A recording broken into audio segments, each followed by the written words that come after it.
One of the reasons why you are not getting paid high, or you are not going to get paid high when it comes to working online, is because you are not demonstrating your expertise.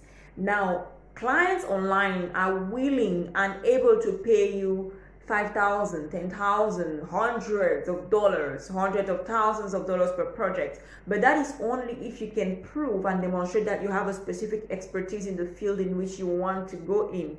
It's almost like if you want to build a house for somebody, right? And you say you're an architect, and they ask you, show me houses you've built. And you're like, well, I don't have anything to show the houses that I've built in the past, but I want $10,000 or $100,000 for XYZ project. Then how is your client going to feel comfortable and confident paying you this amount if you haven't demonstrated your expertise? So when it comes to working online, if you want to get the higher rates, you need to demonstrate your expertise in the specific field in which you are applying. And there are different ways in which you can do that. You can do that either by your online profile, you can do that by your cover letters and your resumes, and you can also do it by your portfolio or by the way you pitch yourself to online jobs.